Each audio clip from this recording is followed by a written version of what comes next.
Hey guys, it's Fred and Sheila McCoy, Hatfield McCoy Museum. Sheila's behind the camera. Hi guys, hope you're having a great day. This may be a long video.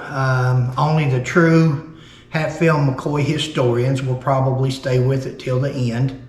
I think it will be rewarding for you to stay with it till the end if you want to see how stories are fabricated, how they're changed, how they're anything but the truth through the years. No matter what the proof shows, the pen's mightier than the sword.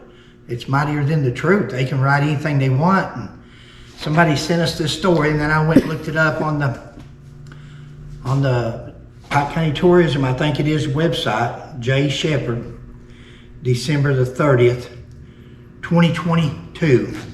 This is November of 2023. This story is not even a year old. The title of it's Hatfields and McCoys Remembering the 1888 New Year's Day Massacre. What I'm going to do is I'm going to read you some of the story here that I've got in yellow. I'm not going to read the entire story. It's on their website. You can go read it. I encourage you to, because I'm sure that I've left a bunch out. And for some of you real historians, you'll probably uncover stuff that Sheila and I didn't see, or maybe we didn't feel it was important enough with some of the other things to respond to. It's a sad story. I won't elaborate on it right now because I've got notes through here, and well, you don't have to hear it twice. Sheila, she's back there shaking her head. When I repeat something, then I start repeating it again. She tries to remind me. Sometimes she thinks I forgot. Sometimes I do. And then sometimes I just jump the gun and put it in too early. J. Shepherd, December the 30th, 2022. Talks about the Hatfield McCoy being the famous Feud story. Hatfield McCoy Feud has been the subject of countless books, movies, and television shows, and continues to fascinate people even today. True statement. About the only true statement that he's made through this entire article, but that is true. Statements other than court records. This is me responding. If it's not real bad, it's probably Sheila in there with me.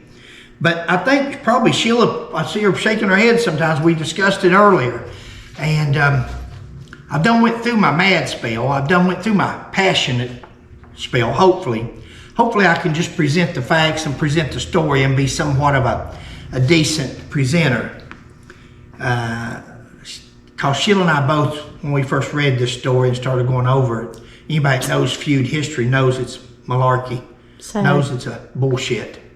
Nothing but a bullshit story that somebody wanted to write and put their name on a story with no thinking about people's families, no thinking about people's surname, their history, you know. Again, someday, if I live long enough in life, I may just take a bunch of these people and just start writing stories on them out of the way, just off this bunch of stories, bunch of crap. I'm seeing this, but I mean, that's what you feel like doing, and you feel like sending them a copy of it, and it's saying, hey, that ain't what my family did, that ain't what, and then you know how people feels when you just write bullshit. This is me. That's a true statement about the Hatfields and McCoys.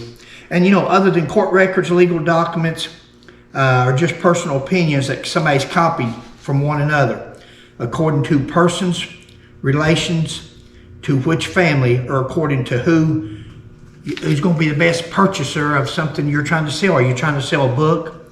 Are you trying to sell a music album? Are you trying to sell something? Then you want to go and favor the person that's going to be your, like Jimmy Wolford said, your market. Mm-hmm. And the best market in the Hatfield McCoy Feud is the West Virginia Hatfields, which you could just say Hatfields, because a lot of people don't know that the Hatfields and the McCoys, there's four different sets. You got Hatfields and McCoys in West Virginia, Hatfields and McCoys in Kentucky. Kentucky Hatfields and McCoys were totally different. Just a totally different breed of people. You'd think you were in two different countries, and they were a rock's throw across a river from each other. Two different breeds of people, and still are today. Still are today. Flamboyant, Fabricators just loves the limelight. We'll get to that. Who would be the best person to market after? Support your cause. In this case, it would be Devil Anse Hatfield. Everybody knows Devil Anse has got the market on it. They've built that man up from a zero to a hero. He's a legend. He's a legend. And all from fabricated stories. And unless you do your research or know the history of Devil Anse Hatfield, you buy into that. It's easy to do. Big monument.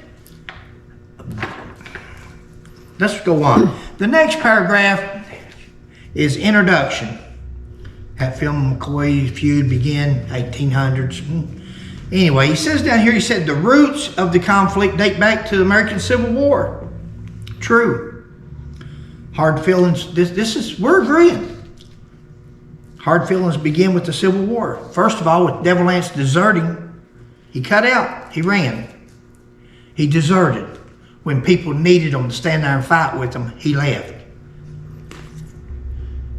And then number two reason was that they killed Asa Harmon McCoy, Randall McCoy's brother.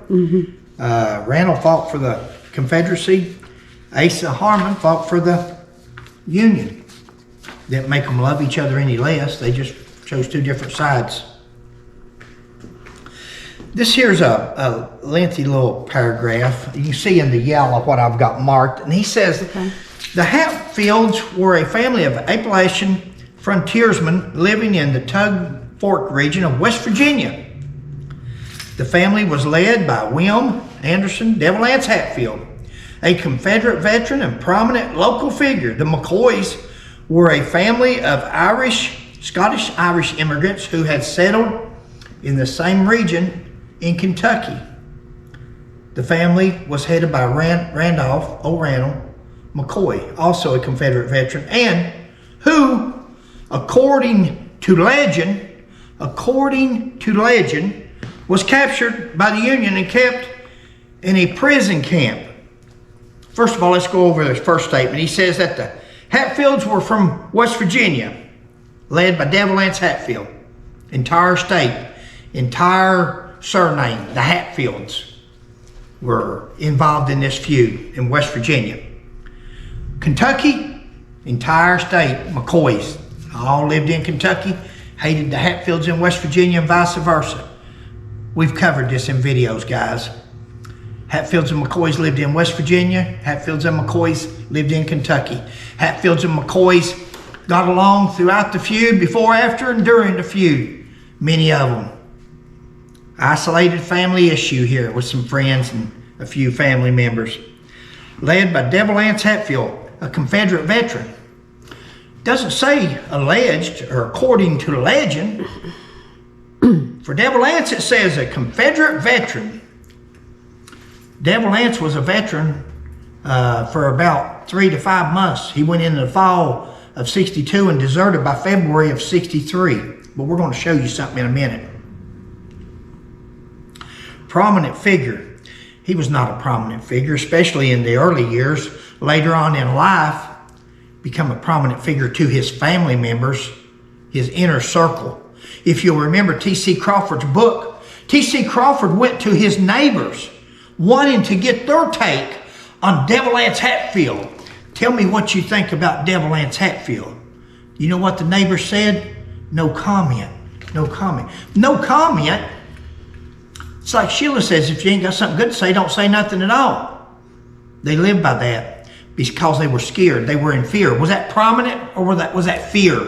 It was fear. They didn't want to comment. They had nothing good to say about Devil Anse, and they were sure afraid to say anything that was not flattering to him. It'd be hell to read. Randall McCoy. The family was headed by Randall McCoy, also a Confederate veteran, who, according to legend, was captured by the Union and kept. Let's walk to the other side, guys. Yep. Let's take our time and walk, because my leg's been giving me like that right there. Yeah, I've got some nerve damage in my back and leg, and every now and then it acts up. And last few days, it's not been doing real It's been wreaking havoc on you in the last couple of days. Yeah, I'm over done it some way. I've done something. Lordy. Now, guys, Sheila and I, and you all been in this corner. If you are followers of ours, you've been here, but it gets better on over in this story, so hang with us. Please. It'll be worth it. You've been in this corner before, but Sheila and I love nothing more than to prove our case with evidence. You know, let's go back. Led by Devil Anse Hatfield, a Confederate veteran. Let's find Devil Anse Hatfield's military record.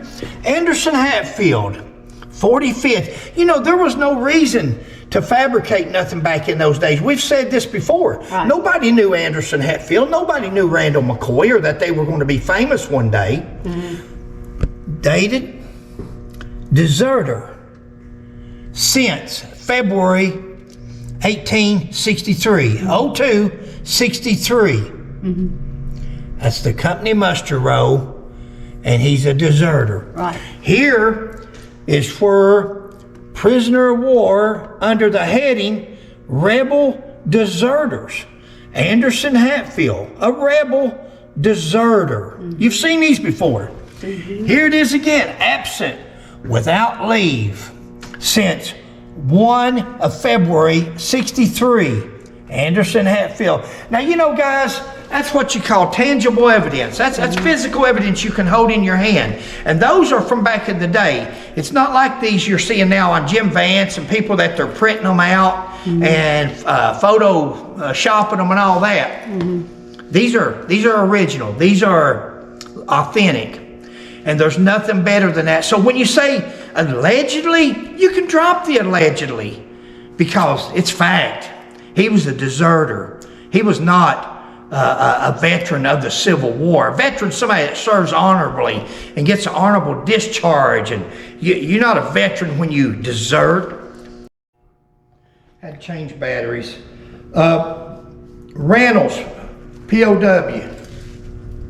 Says up here, according to legend, Randall was captured by the Union and kept in a prison camp. According to legend?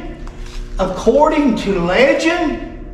Let's look right here at Randall McCoy's military record.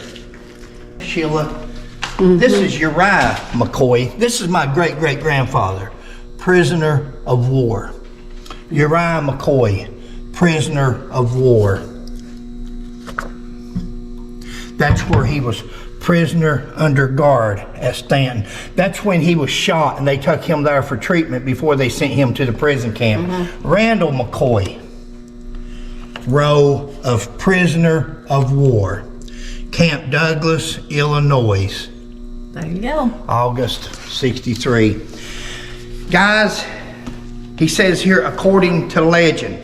Now, this is a historian, supposedly, with the Pike County Tourism Department, I think it is, that he works for. And he says allegedly, or according to legend. Everything about Devil Anse is allegedly. But when you come to Randall McCoy, according to it's not a legend, it's history. It's a fact, Jack. The man was a prisoner of war along with my great-great-grandfather. That's what started the hard feelings, is when Devil Anse deserted. And these guys were taken prisoner of war and spent the next 2 years in a prison camp until after the Civil War ended, and then they were freed. The two families had a history of animosity, which believed began with Civil War when Devil Anse Hatfield allegedly deserted. See what I'm getting to? When he talks about Devil Anse or any of the West Virginia Hatfields, it's allegedly. When he talks about Randall McCoy, it's a legend. It should be the other way around. Devil Anse's history is a legend that people have made up through the years. Randall McCoy's is actual history with records to prove it. When Devil Anse allegedly deserted the Confederacy. Allegedly. Let us show you again, because I'm in no hurry on this video. This video is not for just a person wanting to waste time and something interesting. This is for the history buff. This is to go down into history to prove a point. And that is, once again, when you're looking at Devil Anse's, he says allegedly deserted. Prisoner of war under the heading Rebel deserters, Ance Hatfield. This is Devil Ance, farmer, 25 years old. That's when he signed the emancipation. That's when he was absent. We showed that a few minutes ago, but again, he's a deserter. Yeah. Go back and look right here. Yeah. Deserter since 1863 and February of 63. Remember, by their own account, by the West Virginia Hatfield's own account, he went in late of the fall of 62. Okay, he's already deserted at least by February. It could have been January. It's according to when they done the muster rolls again. Sometimes the muster rolls were a month or two behind. New Year's Day. This confrontation would later become known as the New Year's Day Massacre, when Devil Ance Hatfield, I'm commenting down here at the bottom where I say allegedly deserted and show Civil War records. We did that. That's where we're at there. Overview of the feud. And as you're reading this story, you'll see these subtitles, and it says slowly escalating for years prior to the 88 massacre. Dispute over the ownership of a hog and the execution of Asa Harmon, Johnsy and Roseanne. All those were contributing factors. The hard feelings came from the Civil War. The hard feelings came from killing Randall McCoy's brother Asa. That was hard feelings. The feud actually started with the murder of the three boys, tying them up to a tree and murdering them, assassinating them. But Moonshine, Roseanne and Johnsy, the stealing of the pig, all that is contributing factors. Ownership of the hog of 78. I've got a note here. How about first pig stolen from McCoy by the West Virginia Hatfields?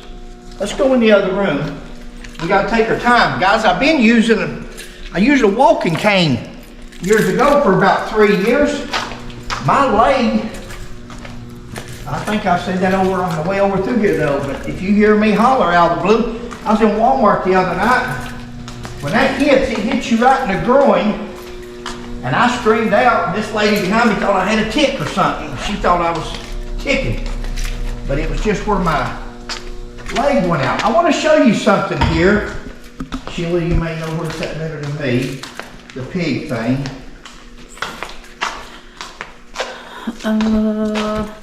There. Yeah, I believe it. Yeah, here's this one. Hog stealing. Asa Peter McCoy. Henry Davis Ellison Hatfield. I'm not worried about the other name. There's a Chafin. Ellison Hatfield. Look down here at the year. It's 1867. 1867, October the 21st, 1867. You know, everybody makes a big thing of the 1878 pig trial with Randall McCoy. When Randall McCoy found his pig at Floyd Hatfield, hog still in Floyd's pig pen.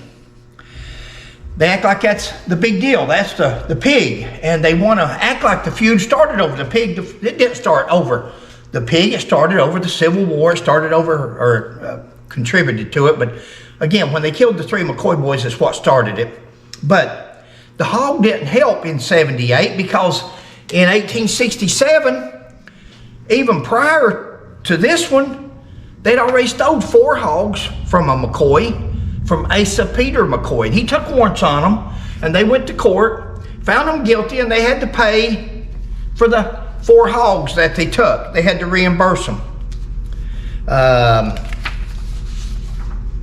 The Hatfield attack on the McCoy cabin on January 1st, the Hatfields engaged in their worst atrocity during their long-running disputes with the McCoys. On New Year's Day, 1888, Devil Ance Hatfield allegedly, he, you know, everything dealing with Devil Ance or the West Virginia Hatfields is allegedly. I know I emphasize that over and over, but that's what allegedly planned a stunt that he hoped would end the family feud for good. Jim Vance led. Ellis and Cotton Top Mounts, whose father was slain by McCoys in a scuffle. it is said that Devil Anse was not present during the attack. Let's go over my notes here. Worst atrocity, no doubt.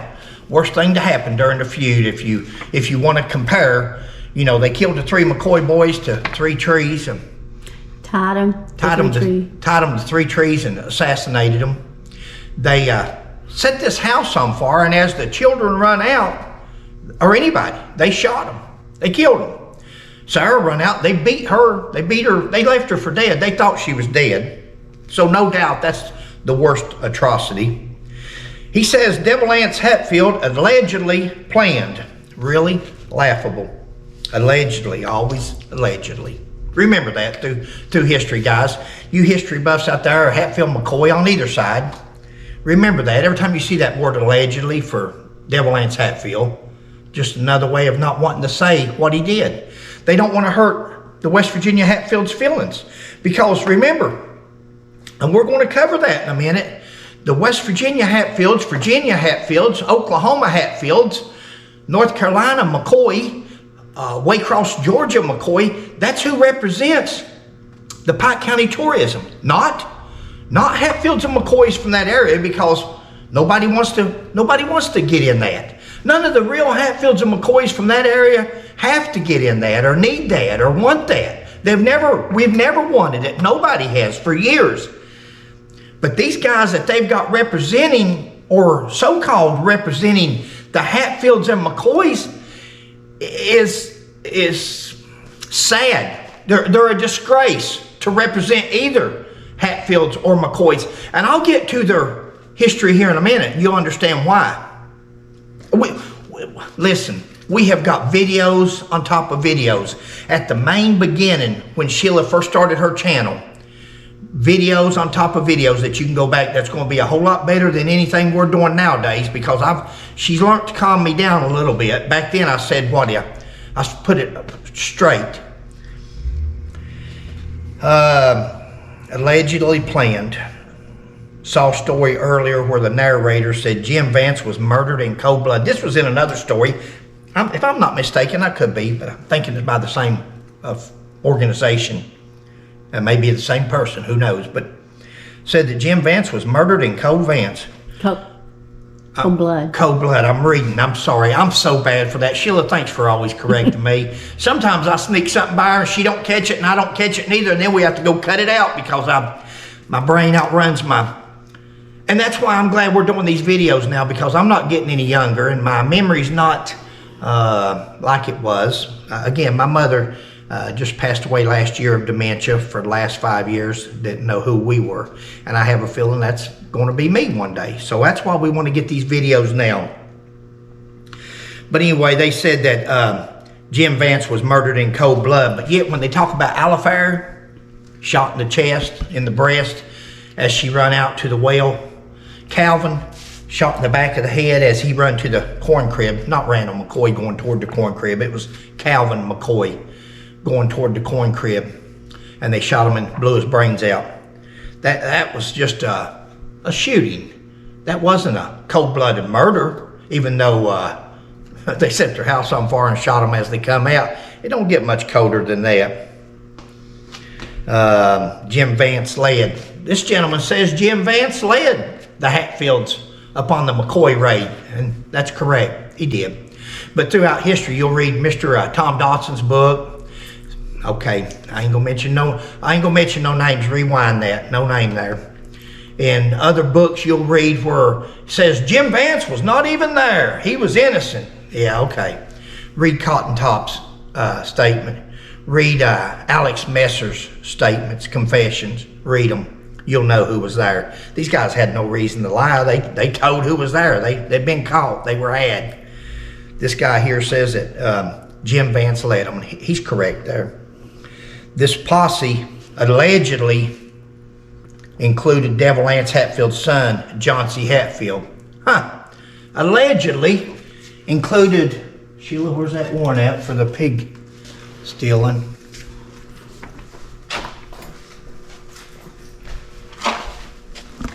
Okay.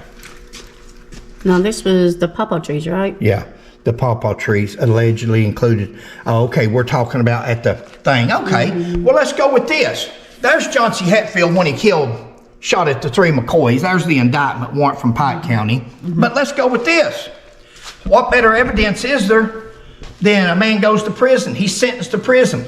John C. escaped the law for 10 years after Wall and all of them were convicted and went to prison.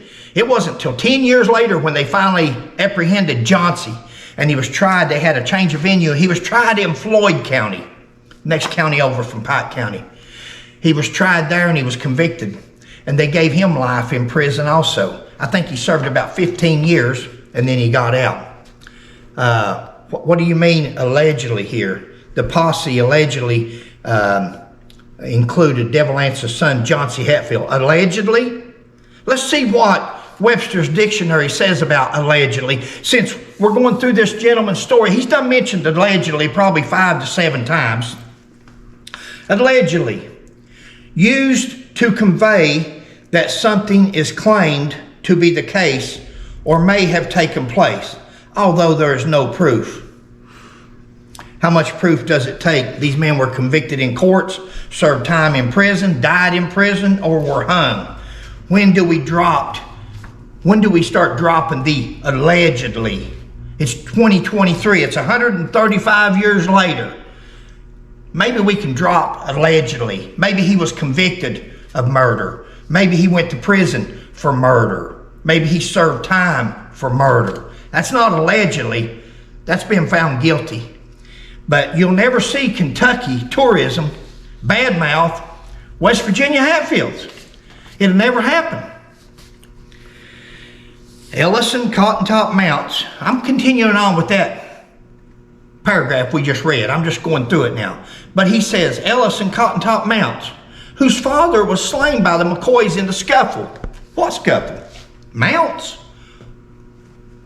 Ellison Cotton Top Mounts? His father was killed? I don't remember the McCoys killing a Mounts. I remember them killing a Ellison Hatfield.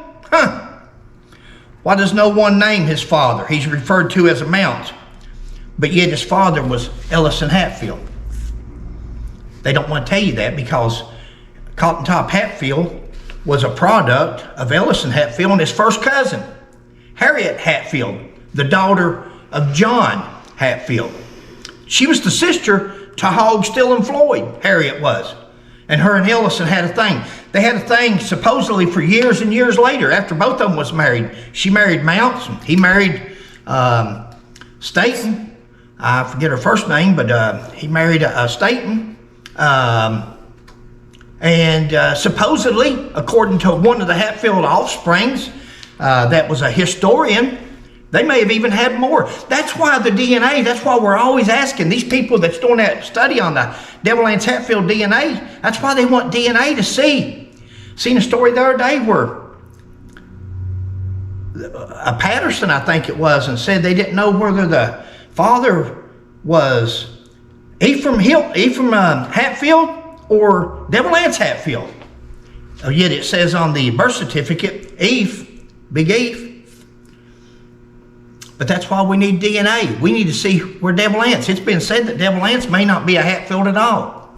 We don't know. We can't say one way or the other. Be nice, but let's get on with this story. Product of Ellison Hatfield. You know, Cotton Top had a mental disability. Where does a lot of mental disabilities come from? From intermarriages, from too close of kin. And that's what it was. 2 first cousins had a son named Ellison, and that's why he was retarded. It is said that Devil Anse Hatfield was not present for the attack. That's the last line that he wrote on that paragraph. It is said that Devil Anse was not present for the attack. Well, why did we put that there, I wonder?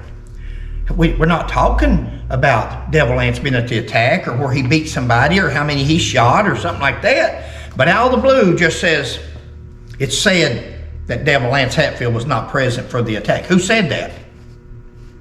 Why defend him? Why defend him, Devil Anse? At every avenue, it seems people, especially those in Pike County tourism, tried to defend this murder instigator, deserter, troublemaker, and the list goes on and on. And this is my opinion, of course, but read the stories and decide for yourself. By making the statement, it takes away from the fact that Devil Anse had orchestrated the entire attack after the meeting with State Representative John Floyd on the Kentucky warrants. Remember the governor, Willis Wilson, sent his assistant, John Floyd, to Logan County to see Devil Anse? And he went there and he showed them that warrant. It's in the other room. Come on. Well, I hate to walk, but you go in front and I'll just follow you.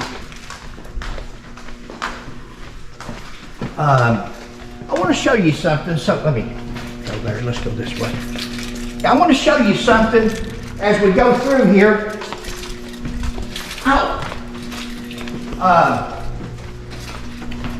That's what Sheila and I like to do, is show proof.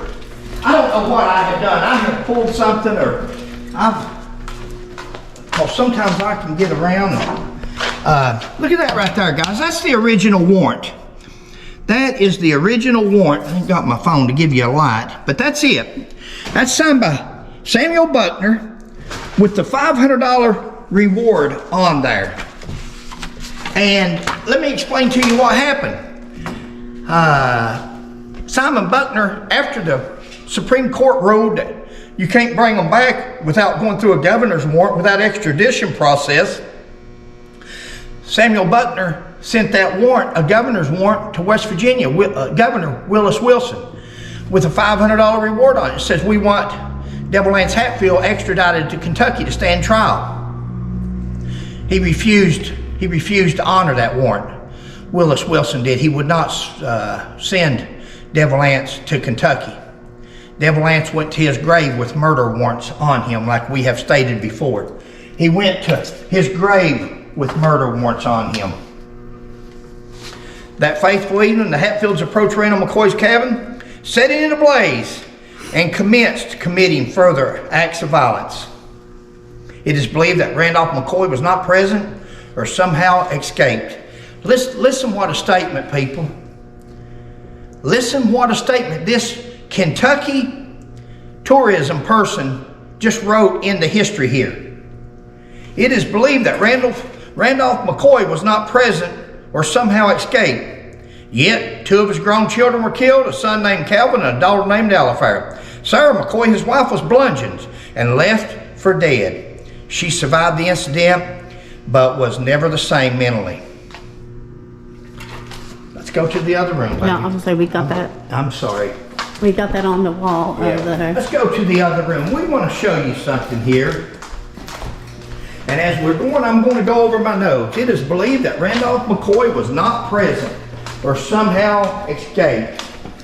Not there. Well, let's read the confessions they gave. One of them says that Randall and Calvin gave as good as they got. Where's that thing you're going to show? Right over here. Okay. Do you want me to take it off the wall? You can just get down there at it where they can, maybe you can hold it there a minute and then they can freeze frame if they need to. And Randall McCoy from the burning house with a shotgun. And although a volley was discharged at him, he escaped on her and opened fire upon the attacking party. He is known to have killed one of the gang by the name of Chambers. He didn't kill him, he just shot his hand off. And it is said he shot Cap Hatfield in the shoulder and putting the rest to flight. Now, that's show the top of it there, the newspaper. If y'all want to go find the newspaper, that's the entire newspaper there. But let me show you something here.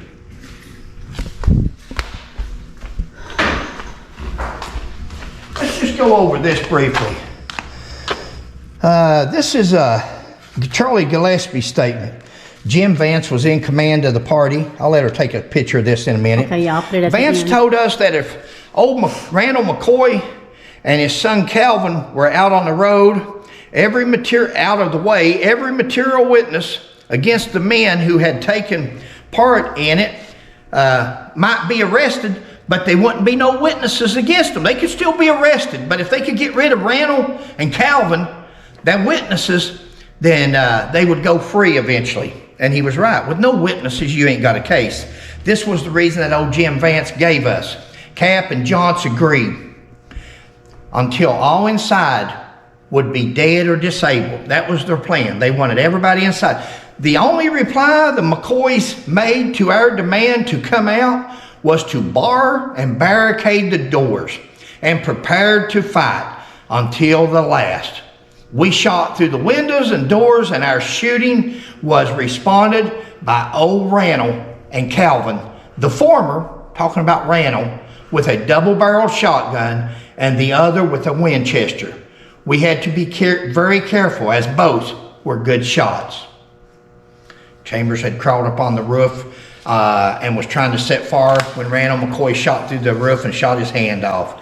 Cal running out of the house at top speed toward the corn crib.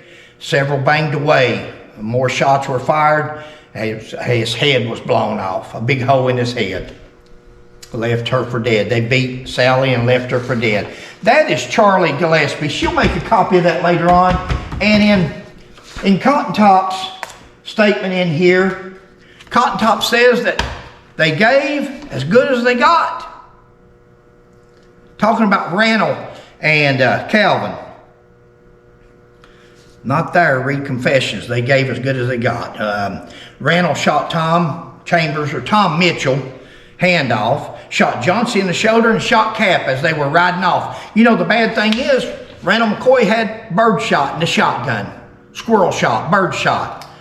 Had he had double alt, had he had a slug, had he had anything like that, that was more powerful, he made the hit. He shot him. He just didn't have the right ammo to do any damage. Wasn't there or escaped. What kind of statement is that from a Kentucky tourism representative? Maybe a good place for allegedly. Sad. It's just sad. And it is. Over the years, West Virginia didn't need tourism representatives. Our Kentucky tourism has done them well. And that's my opinion once again. And it is. They don't need West Virginia tourism. Kentucky speaks up on the bus tour. Told about this story that Rio Hatfield's told for years, that his grandfather was shot in the back by a McCoy, and the McCoy's unarmed and was shot in the back of the head and killed, murdered. And they've told that story instead of going and researching it. 200 news articles. 200 news articles around this wall. We're in the Hubert Bay McCoy part. But tourism couldn't go Google it and see. They wasn't curious, or they was curious and they saw it, they found it because it's too easy to find. All you had to do was Google his grandfather's name, Allen Hatfield, police chief, mate 1, West Virginia. Bless you. That's all you have to do is Google it, and it would give you these news articles. It would tell you that he was sentenced to 5 years hard labor for killing the McCoy unarmed. Maybe they did know it, but that don't make for as good a story as what Rio could tell everybody. Repercussions of the massacre. Serious repercussions for both the Hatfields and McCoys. The incident resulted in a fury of lawsuits, arrests, and convictions. The McCoys were outraged by the deaths of their family members and sought justice. They filed a civil suit against the Hatfields, allegedly that they were responsible for the deaths of the family members. Once again, allegedly, that the Hatfields were allegedly responsible. The incident resulted in a fury of lawsuits. Let's go over that statement. He says that the incident resulted in a fury of lawsuits. Where are they? Where's the lawsuits? Please, where are they? Tell us. Show us one suit where Devil Anse sued Randall McCoy sued Devil Anse, Perry Klein sued Devil Anse sued Perry Klein. Show us one lawsuit. We've asked for that. That's on our long list of items that we requested. To this day, we've never been shown anything, just like Cap Hatfield's law degree. Seen another story the other day where they said Cap Hatfield passed the bar. Really? Where's that at? Where's that? That's a strong statement to make. Seems like you're looking at it. You've seen that actual pass the bar? We don't believe you. We don't believe you when you say those stories. Or at least the ones that does the research and has got half of a brain. Don't believe you. It's so easy to prove. If he passed the bar, show it to us. If he had a law office and he defended people. Show us court records. Show us one court records where Cap Hatfield defended anybody. I seen a paper where they said, oh, he defended, oh God, my back spasm. Can't even think now. You're talking about show you where Cap Hatfield. Yeah, said that Cap Hatfield had represented his brother in court. Show that to us. Show that to us. That would be something to see. The McCoys were outraged by the deaths of their family members and sought justice. Really? Ain't that what they were doing? Isn't that what Randall McCoy had been doing since 1882, August the 7th, when 3 of his boys were murdered? He'd been trying to seek justice since 1882 and had just got the warrants and a reward put on there to send to the West Virginia governor. When the West Virginia governor tells Devil Anse, you got to do something. They're wanting to extradite you back. What Devil Anse do? He sends everybody over to kill them. Kill them all. Let God sort them out. Kill them all the witnesses. Well, you're going to kill Sarah because Sarah's seen her boys tied up over there at the schoolhouse. You've got to kill Tolbert's wife. You've got to kill Randall. And you've got to kill Calvin. Now, once you kill them, who's left in the house? Now, those people are witnesses to the ones that you just killed. Alifair. I can't think of the other girl's name, the little girl. But there was Melvin. Fanny. Tolbert's son, Melvin, they were in the house. So now you've killed these other ones because they were witnesses to the pawpaw tree killings or kidnappings. Well, here's witnesses now to the people you just killed. So now you got to kill them. We got a mob hit. That was nothing but the mafia is all they were. The incident resulted in a fury of lawsuits. The McCoys were outraged. I know you was getting ready to correct me. Thank you. That's okay. No, I didn't. I started to go over it again. Assassinated trees. They filed, this is this gentleman's statement. They filed a civil suit against the Hatfields alleging that they were responsible for the death of their family members. Look here at allegedly. Look how this gentleman, how scared of the West Virginia Hatfields he is, that 135 years later he's got to use allegedly, afraid to actually speak the truth and say they murdered the McCoys at the cabin. They burnt the cabin down. They're afraid allegedly. They filed a lawsuit wanting to hold them responsible. Guys, does that make sense to you? Anybody that's in the criminal justice system, anybody that's ever fooled with law enforcement or anything, they filed a lawsuit wanting to hold them responsible. The McCoys filed a lawsuit against the Hatfields. Why would you file a lawsuit? Wouldn't criminal charges be more appropriate? Wouldn't criminal charges for murder and arson? But this gentleman says they filed a lawsuit alleging that the Hatfields were responsible for the deaths of their family members. December the 30th, 2022 was when this gentleman wrote this story. December the 30th, 2022. Not even a year ago. What garbage. What garbage for the Pike County Tourism, or ever who this gentleman works for. I could be wrong, but I'm thinking he works for Pike County Tourism.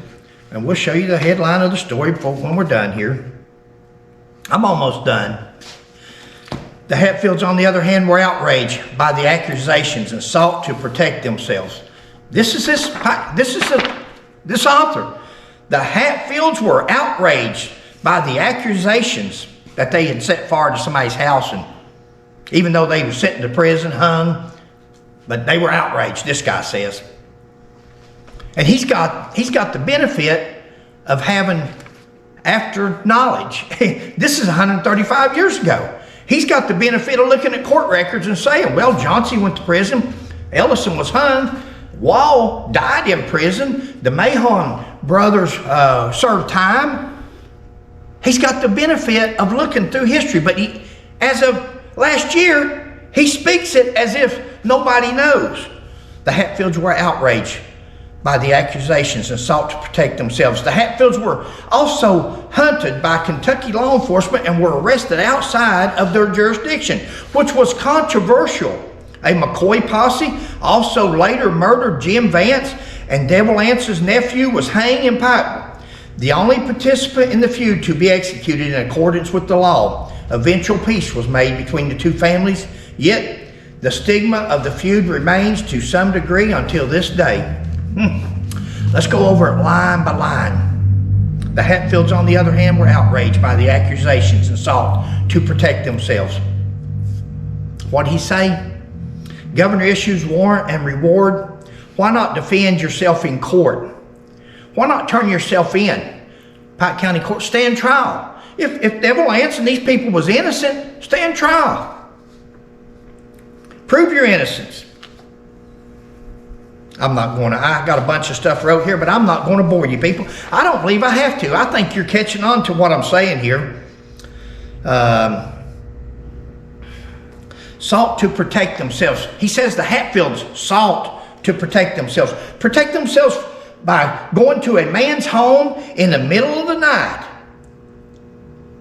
Listen to how stupid this sounds. They sought to protect themselves by going to a man's home in the middle of the night and opening fire on the doors and the windows and setting fire to the man's house. That's how they're going to protect themselves. The Hatfields were also hunted by Kentucky law enforcement and were arrested outside of their jurisdiction. Guys, listen, and we've got videos on this. If you've done seen them, I'm sorry to bore you. What jurisdiction? West Virginia didn't become a state until 1863. What jurisdiction? Nothing had been challenged up to that point. There was no jurisdiction.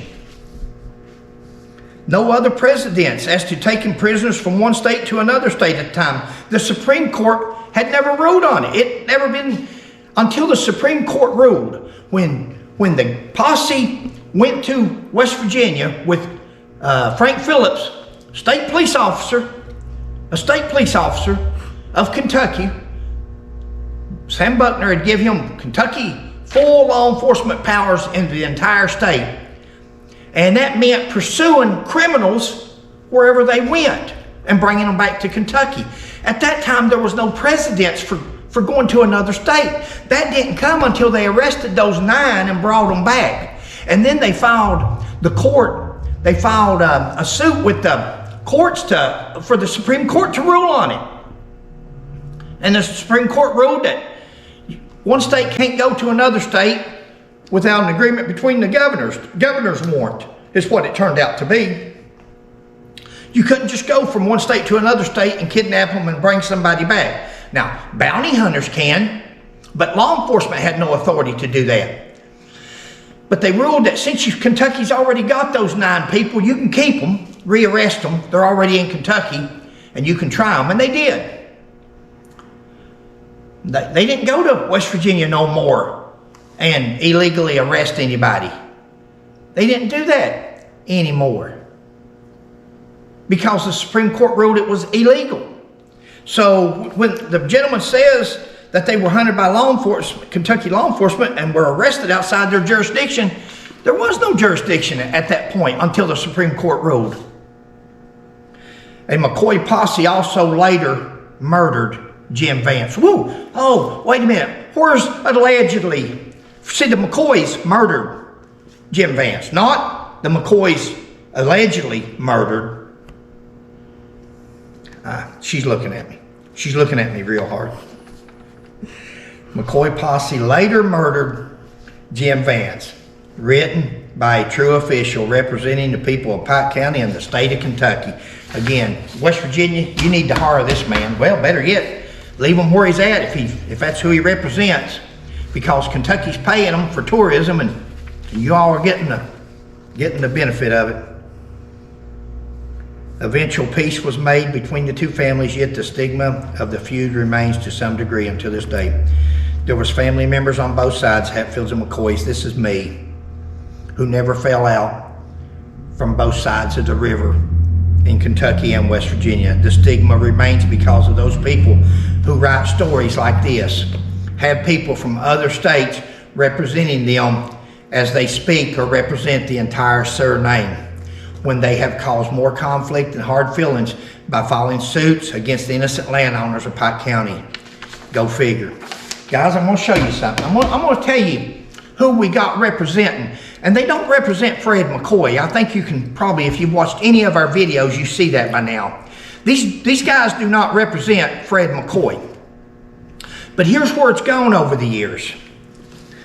And this is on the same story. This is his picture, descendants, Ron McCoy and William Keith Hatfield at the McCoy home place, 2022, Hatfield McCoy Heritage Days. Part of the problem, one of these men filed a lawsuit against John Vance, wanting control of his property, and the other called McCoy's vermin. Another, not pictured, started a story. Walk over here. Go get your cane. I want to show you. It's okay. Here's the other one. Now this one here says, I told him on the phone one time, he said, why would I do that for? I said, publicity. He said, I don't like publicity. Why do I need publicity? Well, there it is.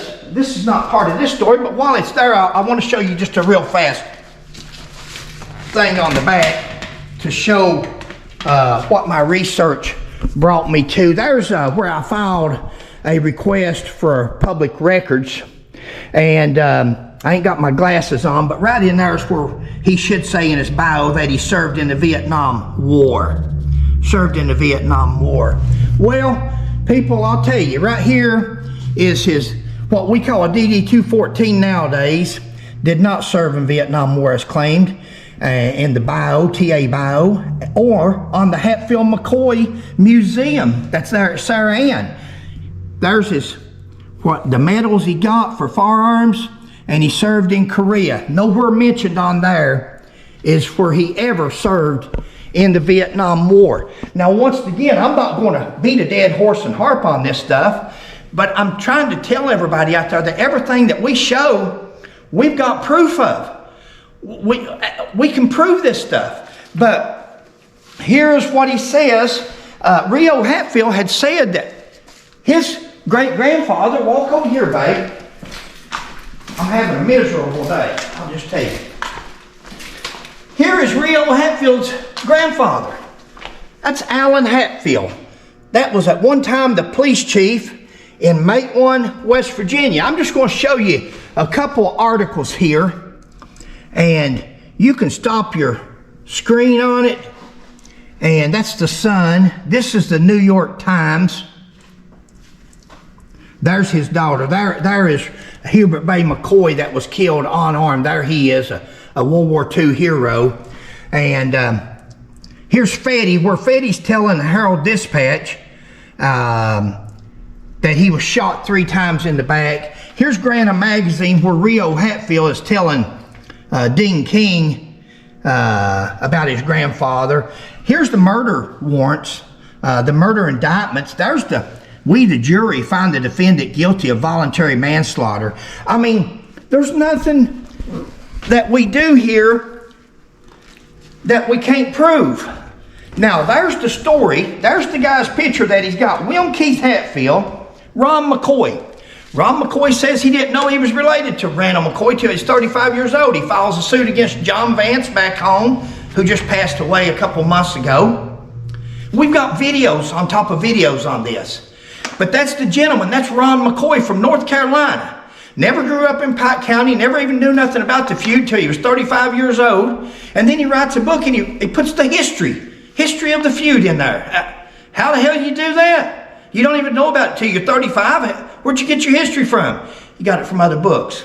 He got it from people that writes this garbage, like Altina Waller and Tom Dotson and people like that don't have the more, they copy off each other in order to have a book. William Keith Hatfield says McCoys are vermin. Now, this is the man that's usually got his Bible with him and stands there. He comes in from Oklahoma and does these stories. He says McCoys are vermin. Stands there and says that they called Sarah McCoy Sally, the Hatfields did. Says that Jim McCoy was a peacemaker. Jim McCoy says, never going to have peace with the West Virginia Hatfields. He makes this stuff up and he puts it on a historical marker. The Kentucky historian people actually put that on a historical marker at Floyd Hatfield and Jim McCoy's, Floyd McCoy. I'm sorry. At Floyd McCoy's grave and Jim McCoy's grave up in Ashland. They put that on a historical marker. That's why I have no faith in, I see these historical markers, not only in Kentucky, but anywhere you go now. It makes you lose faith when you see things and you know it's frivolous. Why, do you believe it or do you not? It's nonsense. But that is the people that represent Kentucky, Hatfields and McCoys for the Pike County Tourism Department, or at least that's 3 of them. You got Bo McCoy. Each year, descendants of both families, I'm almost done. Each year, descendants of both families make the pilgrimage to Pike County, Kentucky for Hatfield McCoy Heritage Days, a celebration of friendship between these once bitter enemies and a commemoration of peace they made so many years ago. Each year, descendants of both make the pilgrimage. You know who makes the pilgrimage? Ron McCoy from North Carolina, Durham, North Carolina. William Keith Hatfield, a minister that says we're vermin, he makes the pilgrimage from Oklahoma every chance he gets. Anytime there's a newspaper, a TV station, anytime they can get any kind of coverage, that's where they'll show up at back home for the Pike County Tourism, like they represent the Hatfields and the McCoys. These people are not even from here. Rio Hatfield's from Virginia, grew up in Huntington, West Virginia, lived in Virginia most of his life. Not from Pike County, Mingo County. He's not. But they act like they represent the Hatfields and McCoys. You know who are not at these reunions? You know why they have to make the pilgrimage?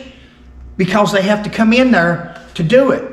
The locals don't want no part of it. You will find very few Hatfields and McCoys that's local that has to go to these things to realize that we're family and friends. This is not your people that live together or grew up together. This is your people that comes in to milk the publicity so they can go back to their church. There's another one, another Hatfield, a minister or bishop or something that was kin to Wall Hatfield. We've done a story on. Look how they milk the publicity and to beat it all. These are, every one of them you read about is deacons, ministers. I think that's all of that story. She's shaking her head at me. And there's the story, the headline. If you'll Google that, the Hatfields and McCoys remembering 1888 New Year's Day Massacre by J. Shepard, December the 30th, 2022. I believe that you will find that, and I believe, I could be wrong, but I think it comes up under Pike County Tourism. And I ain't gonna ask Sheila if she's got anything, because I know she don't. She don't want no part of. Sheila knows I'm correct on what I'm saying. Sheila doesn't like to, and I'll swear, if I don't ever video, and I can put the video on her, and she will shake her head, every video, what do I say? I'm not going to get mad. I'm not going to get mad. I'm not going to mention names. I'm going to be calm. This is Sheila's channel. This is not mine. She allows me to put the history in case I pass away one day, so at least it will be there.